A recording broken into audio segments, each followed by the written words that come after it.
क्या आपने कभी सोचा है कि महाभारत के उस महाविनाशक युद्ध के पहले 10 दिन जब कौरव सेना का नेतृत्व स्वयं गंगापुत्र भीष्म पितामह कर रहे थे, तब कौरवों का सबसे बड़ा महारथी दानवीर कर्ण युद्ध के मैदान में क्यों नहीं था? क्या ये केवल एक अपमान था या इसके पीछे छिपा था एक ऐसा रहस्य, एक ऐसा त्याग जो शायद ही कोई समझ पाया? लोग कहते हैं कि भीष्म ने कर्ण को अर्धर्थी कहकर अपमानित किया था, लेकिन क्या सत्य केवल इतना ही है या फिर पितामह की उन अनुभवी आंखों ने कुछ ऐसा देख लिया था, एक ऐसा भविष्य, एक ऐसा धर्म संकट जिसे टालने के लिए उन्होंने स्वयं अपमान का विष पीना स्वीकार कर लिया? आज हम उस कहानी के पन्ने पलटेंगे जो महाभारत की धूल में कहीं दब गई थी। हम जानेंगे भीष्म के उस मौन त्याग की गाथा, जिसमें एक भाई को दूसरे भाई से बचाने की तड़प थी, एक धर्मपरायण आत्मा को अधर्म के दलदल से बाहर निकालने की कोशिश थी, और एक दादा का अपने पोते के लिए छिपा हुआ असीम स्नेह था। इस कहानी को अंत तक अवश्य देखिएगा, क्योंकि इसके अंत में आपके मन में भीष्म पितामह के लिए सम्मान और भी गहरा हो जाएगा और शायद कर्ण के लिए एक नई सहानुभूति जाग उठेगी। कहानी शुरू होती है उस घड़ी से जब कुरुक्षेत्र की भूमि युद्ध के लिए तैयार हो चुकी थी। दोनों सेनाएं आमने सामने खड़ी थी और इतिहास का सबसे बड़ा महासंग्राम बस कुछ ही पलों की दूरी पर था। कौरवों की विशाल सेना का सेनापतित्व देवव्रत भीष्म ने स्वीकार कर लिया था, लेकिन उनके इस निर्णय के साथ एक शर्त भी जुड़ी थी, एक ऐसी शर्त जिसने हस्तिनापुर के राज दरबार में एक भूचाल ला दिया था। दुर्योधन के सबसे प्रिय मित्र, उसके विजय के सबसे बड़े विश्वास अंगराज कर्ण भीष्म के सेनापतित्व में युद्ध नहीं लड़ेंगे। ये घोषणा किसी वज्रपात से कम नहीं थी। दुर्योधन, दुशासन और शकुनी के चेहरे पर विजय का जो आत्मविश्वास था, वो एक पल में चिंता की लकीरों में बदल गया। कर्ण, जो स्वयं सूर्य के तेज से दमक रहे थे, उनका चेहरा अपमान की अग्नि से तमतमा उठा। उन्होंने अपनी गरजती हुई आवाज में कहा, जब तक गंगा पुत्र जीवित है और सेनापति है, मैं इस युद्ध में शस्त्र नहीं उठाऊंगा। मेरे लिए यह संभव नहीं है कि मैं उस व्यक्ति के अधीन होकर युद्ध करूं जो मुझे हर पल मेरे जन्म और मेरे कुल के लिए ताने देता है और मेरी योग्यता पर संदेह करता है। ये कहकर कर्ण सभा से बाहर चले गए। उनके हृदय में अपमान की ज्वाला धधक रही थी और आंखों में अपने मित्र दुर्योधन के लिए विवशता के आंसू थे। दुर्योधन भीष्म के चरणों में गिर गया। उसने बहुत अनुनय विनय की, पितामह, ये आप क्या कह रहे हैं? कर्ण के बिना मैं ये युद्ध कैसे जीत सकता हूं? वो मेरी सेना का आधार है, मेरा कवच है, मेरा सबसे बड़ा शस्त्र है। आप कृपा करके अपनी शर्त वापस ले लीजिए। भीष्म अपनी भीष्म प्रतिज्ञा की तरह ही अपने निर्णय पर भी अटल थे। उनकी आंखों में एक अजीब सी कठोरता थी, लेकिन उस कठोरता के पीछे छिपे दर्द और विवशता को कोई नहीं देख पा रहा था। उन्होंने बस इतना कहा, दुर्योधन, या तो मैं सेनापति रहूंगा या कर्ण युद्ध लड़ेगा। निर्णय तुम्हारे हाथ में है। दुर्योधन जानता था कि भीष्म के बिना सेना का संचालन असंभव था। वही एकमात्र थे जो पांडव सेना के वीरों को रोक सकते थे। भारी मन से उसने भीष्म की शर्त को स्वीकार कर लिया।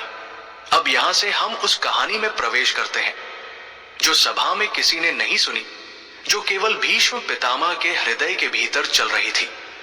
उस रात जब सारा संसार सो रहा था, तब गंगा किनारे खड़े होकर भीष्म अपनी मां गंगा से बातें कर रहे थे, अपने मन का बोझ हल्का कर रहे थे।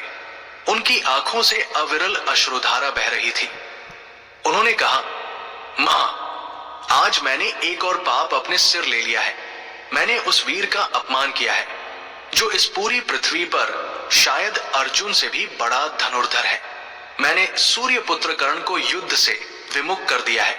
सब मुझे एक अहंकारी, पक्षपाती और कठोर हृदय वाला बूदा समझ रहे होंगे, लेकिन मां, तू तो जानती है, तू तो मेरे हृदय की पीड़ा को समझती है।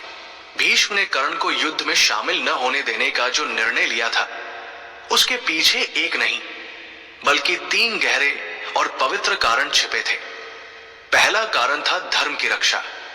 भीष्म पितामह ये भली भांति जानते थे कि कर्ण केवल एक महान योद्धा ही नहीं, बल्कि एक असाधारण रूप से धर्मपरायण और दानवीर व्यक्ति भी है। वो जन्म से कवच कुंडल के साथ जन्मा था। वो स्वयं सूर्य देव का अंश था। उसके जैसा तेजस्वी और पुण्यात्मा व्यक्ति अधर्म के पक्ष में खड़ा था। ये बात भीष्म को हर पल कांटे की तरह चुभती थी। वे मन ही मन सोचते थे, ये कैसा दुर्भाग्य है, ये कैसी विडंबना है कि जो व्यक्ति धर्म का साक्षात स्वरूप हो सकता था, वो आज अधर्म के सबसे बड़े प्रतीक दुर्योधन के साथ खड़ा है। उसकी मित्रता की प्रतिज्ञा ने उसकी आंखों पर पट्टी बांध दी है। मैं उसे इस महापाप का भागीदार कैसे बनने दूं?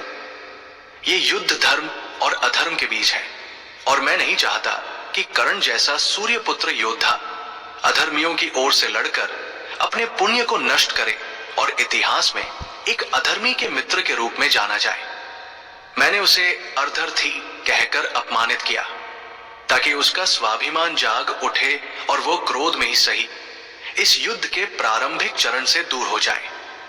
मेरा अपमान शायद उसे कुछ दिनों के लिए युद्ध के पाप से बचा लेगा। ये मेरा स्वार्थ है। मां, मैं इस पुण्यात्मा को कलंकित होने से बचाना चाहता हूं। दोस्तों, क्या आप पितामह भीष्म के इस पहले कारण में छिपे उनके विशाल हृदय को देख पा रहे हैं? उन्होंने कर्ण को बचाने के लिए स्वयं को बुरा बना लिया। अगर आपको भीष्म की ये दूरदृष्टि और उनका ये त्याग पसंद आ रहा है, तो इस क्षण इस वीडियो को एक लाइक अवश्य दें और कमेंट में जय हो गंगा पुत्र भीष्म लिखें। अब हम चलते हैं दूसरे और सबसे गोपनीय कारण की ओर, एक ऐसा रहस्य जिसे भीष्म ने अपने हृदय की गहराइयों में छिपा कर रखा था।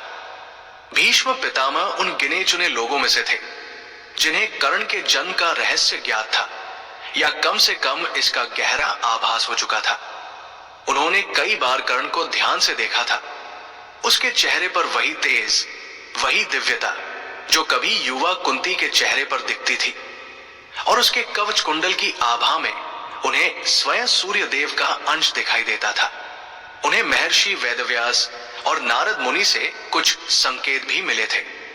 वे जानते थे कि कर्ण कोई सूत पुत्र नहीं, बल्कि कुंती का ज्येष्ठ पुत्र और पांडवों का सबसे बड़ा भाई है।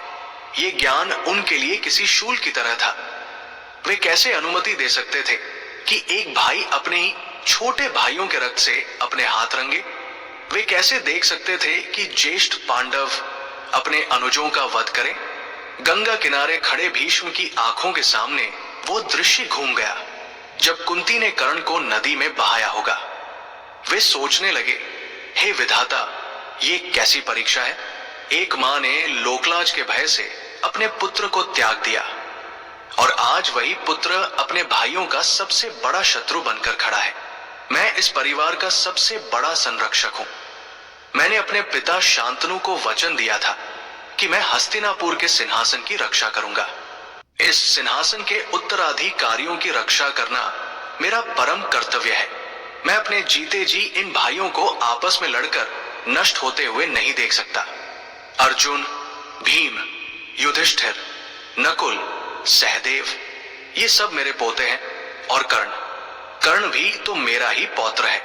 मैं कैसे एक पौत्र को दूसरे पौत्रों का वध करने की आज्ञा दे दूं? नहीं, ये मुझसे नहीं होगा। जब तक मेरे शरीर में प्राण है, मैं कर्ण को पांडवों के सामने खड़ा नहीं होने दूंगा। मैंने उसे युद्ध से दूर रखकर दुर्योधन को भले ही सैन्य रूप से कमजोर किया हो, लेकिन मैंने कुरु वंश को भाई हत्या के सबसे बड़े पाप से बचाने का एक छोटा सा प्रयास किया है। शायद मेरे ये 10 दिन का युद्ध इन भाइयों को एक दूसरे के रक्त से बचा ले। ये सोचते सोचते भीष्म का गला रुंध गया। ये उनका दूसरा और सबसे बड़ा कारण था, एक दादा का अपने वंश को बचाने का एक निराशा भरी प्रयास। उन्होंने कर्ण के स्वाभिमान को ठेस पहुंचाई ताकि वो अपने भाइयों के सामने शस्त्र लेकर खड़ा ना हो सके। और फिर था तीसरा कारण, जो इन दोनों कारणों के ऊपर एक ढाल की तरह था। ये एक रणनीतिक और सार्वजनिक कारण था। भीष्म पितामह ने अपने सेनापतित्व की शर्त इसीलिए रखी थी क्योंकि वे जानते थे कि उनकी मृत्यु निश्चित है और उनकी मृत्यु शिखंडी के हाथों होगी। ये कहानी भी अपने आप में बड़ी मार्मिक है।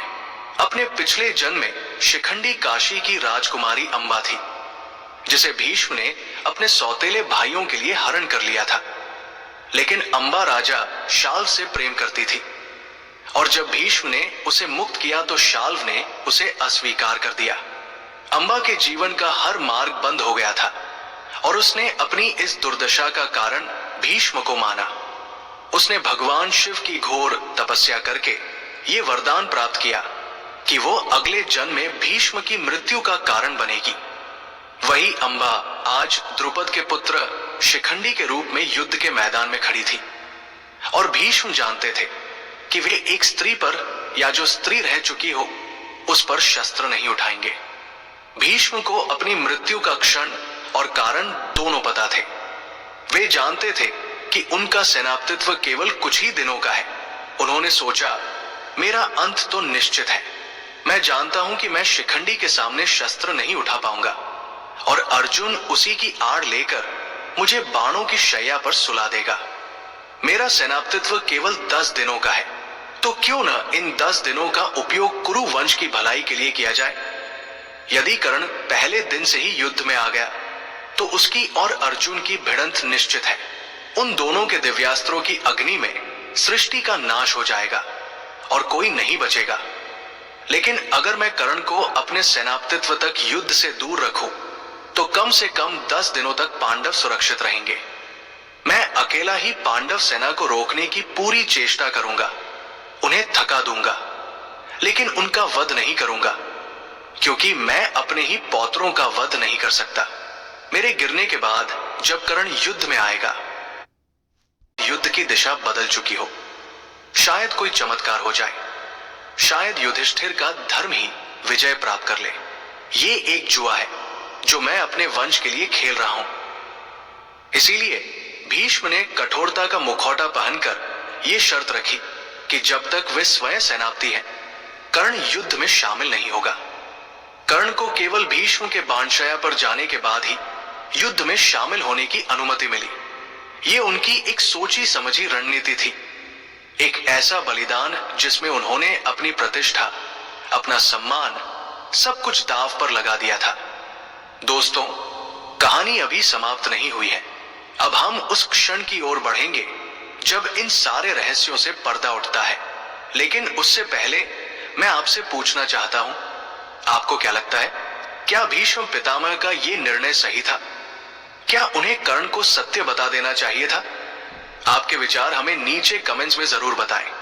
और अगर आप महाभारत की ऐसी ही अनकही कहानियों में रुचि रखते हैं तो हमारे चैनल को अभी सब्सक्राइब कर लें ताकि आप कोई भी कहानी मिस न करें। युद्ध के 10 दिन बीत गए। भीष्म पितामह ने अपने वचन के अनुसार प्रलयंकारी युद्ध किया। उन्होंने प्रतिदिन 10,000 सैनिकों का संहार किया, लेकिन किसी भी पांडव को गंभीर क्षति नहीं पहुंचाई। पांडव सेना में हाहाकार मच गया। अंत में श्री कृष्ण के कहने पर पांडव स्वयं भीष्म के पास उनकी मृत्यु का उपाय पूछने गए। भीष्म ने ही उन्हें उपाय बताया कि शिखंडी को सामने करके अर्जुन उन पर प्रहार करे। 10वें दिन वैसा ही हुआ। शिखंडी को सामने देखकर भीष्म ने अपने शस्त्र रख दिए और अर्जुन ने अपने बाणों से उनके पूरे शरीर को बींध दिया। भीष्म धरती पर नहीं गिरे, बल्कि बाणों की एक शैया पर लेट गए। कौरव सेना में हाहाकार मच गया। उनका सबसे बड़ा संरक्षक, उनका सेनापति पराजित हो चुका था। सूर्यास्त के बाद जब युद्ध शांत हुआ तो एक एक करके सभी योद्धा भीष्म पितामह से मिलने आए। दुर्योधन आया, पांडव आए, सभी रो रहे थे। भीष्म सबसे शांत भाव से मिले। जब सब चले गए तब उस सूनी रणभूमि में तारों की छाव में एक और व्यक्ति दबे पाव पितामह के पास आया। वो अंगराज कर्ण थे। उनके हृदय में अब क्रोध नहीं, बल्कि ग्लानि और दुख का सागर उमड़ रहा था। वे उस महान योद्धा के पास आए जिसे उन्होंने हमेशा अपना शत्रु और आलोचक समझा था। कर्ण ने भीष्म के पास बैठकर उनके चरणों को स्पर्श करते हुए कहा, पितामह, मैं आपका अपराधी हूं। मैंने आपको बहुत कटु वचन कहे, आपका अपमान किया, मुझे क्षमा कर दीजिए। उस बाणों की शैया पर लेटे हुए भीष्म की आंखों में कठोरता नहीं, बल्कि असीम वात्सल्य और प्रेम था। उन्होंने एक क्षीण मुस्कान के साथ कहा, आओ पुत्र कर्ण, मैं तुम्हारी ही प्रतीक्षा कर रहा था। पुत्र शब्द सुनकर कर्ण चौंक गए। आज तक भीष्म ने उन्हें कभी इतने स्नेह से संबोधित नहीं किया था। भीष्म ने कहा, कर्ण, तुम मेरे अपराधी नहीं हो, अपराधी तो मैं हूं। मैंने तुम्हारा सबके सामने अपमान किया, तुम्हें अर्धर्थी कहा, जबकि मैं जानता हूं कि तुम इस युग के सर्वश्रेष्ठ योद्धाओं में से एक हो। क्या तुम जानना नहीं चाहोगे कि मैंने ऐसा क्यों किया? कर्ण ने नम आंखों से हाँ में सिर हिलाया। भीष्म ने कहा, पहला कारण यह था पुत्र कि मैं तुम जैसे धर्मनिष्ठ और दानवीर को अधर्म की ओर से लड़ते हुए नहीं देख सकता था। तुम सूर्य के अंश हो, तुम्हारी आत्मा में धर्म बसता है। मैं तुम्हें इस कुलघाती युद्ध के पाप से कुछ दिनों के लिए ही सही पर बचाना चाहता था। फिर भीष्म ने एक गहरा सांस लिया और कहा, और दूसरा सबसे बड़ा कारण, कर्ण, तुम सूत पुत्र नहीं हो, तुम कुंती के ज्येष्ठ पुत्र हो, तुम पांडवों के बड़े भाई हो। मैं ये रहस्य जानता था। मैं कैसे अपने एक पौत्र को दूसरे पौत्रों का वध करने की आज्ञा देता। मैंने तुम्हें युद्ध से दूर रखकर कोई रणनीति नहीं बनाई थी, बल्कि अपने परिवार को टूटने से बचाने की एक अंतिम हारी हुई कोशिश की थी। यह सुनकर कर्ण के पैरों तले जमीन खिसक गई। जिस पहचान के लिए वो जीवन भर लड़ता रहा, जिस अपमान को वो सहता रहा, उसका सत्य इतना बड़ा और इतना पीड़ादायक होगा, उसने कभी नहीं सोचा था। उसकी आंखों से आंसुओं की धारा बह निकली। भीष्म ने अपना हाथ उठाने की कोशिश की और कर्ण के सिर पर रखते हुए कहा, रो मत पुत्र, तुम राधा और अधिरथ के पुत्र के रूप में भी उतने ही महान हो जितने कुंती के पुत्र के रूप में। नियति बहुत क्रूर है, उसने तुम्हारे साथ बहुत अन्याय किया है, पर अब तुम सत्य जानते हो। मेरा एक अनुरोध है, क्या तुम अपने भाइयों के पक्ष में जा सकते हो? युधिष्ठिर तुम्हें अपना अग्रज मानकर सारा राज्य सौंप देगा। कर्ण ने रोते हुए कहा, नहीं पितामह, अब बहुत देर हो चुकी है। जिस मित्र ने मुझे तब सम्मान दिया जब पूरी दुनिया मेरा अपमान कर रही थी, मैं उस दुर्योधन को इस संकट की घड़ी में नहीं छोड़ सकता। मैं जानता हूं कि यह अधर्म का पक्ष है और मेरी हार निश्चित है, लेकिन मैं अपनी मित्रता का धर्म निभाऊंगा। लेकिन आज आपने मेरे मन का सारा बोझ, सारा द्वेष मिटा दिया।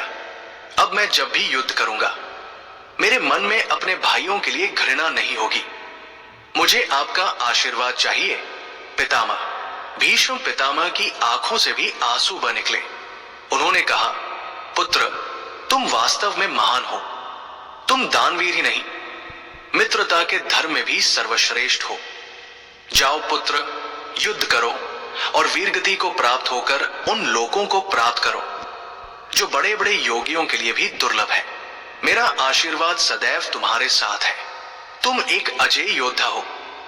उस रात कर्ण भीष्म पितामह के पास से एक बदला हुआ इंसान बनकर लौटा। उसके मन से भीष्म के लिए सारी कटुता समाप्त हो गई थी और वह अपने भाग्य की सच्चाई को स्वीकार कर चुका था। अगले दिन द्रोणाचार्य के सेनापतित्व में कर्ण ने पहली बार कुरुक्षेत्र के युद्ध में प्रवेश किया। तो ये थी कहानी भीष्म पितामह के उस मौन त्याग की, उस छिपे हुए वात्सल्य की, जो उन्होंने कर्ण को युद्ध से दूर रखकर दिखाया। उन्होंने स्वयं अपमान सहा ताकि एक पुण्यात्मा पाप से बच सके, ताकि भाई भाई का रक्त न बहे और ताकि कुरु वंश की मर्यादा की रक्षा हो सके। ये कहानी हमें सिखाती है कि कभी कभी जो कठोर निर्णय हमें दिखाई देते हैं, उनके पीछे प्रेम, त्याग और रक्षा का एक बहुत गहरा उद्देश्य छिपा होता है। हम आशा करते हैं कि भीष्म और कर्ण के रिश्ते को एक नए दृष्टिकोण से दिखाने वाली ये कहानी आपके हृदय को छू गई होगी। महाभारत केवल युद्ध और हिंसा की कहानी नहीं है। ये धर्म, कर्तव्य और मानवीय भावनाओं के ऐसे ही अनगिनत रहस्यों से भरी हुई है। यदि आप भविष्य में भी महाभारत और अन्य पौराणिक ग्रंथों की ऐसी ही गहरी और भावनात्मक कहानियों को सुनना और समझना चाहते हैं तो हमारे चैनल को सब्सक्राइब करना न भूलें।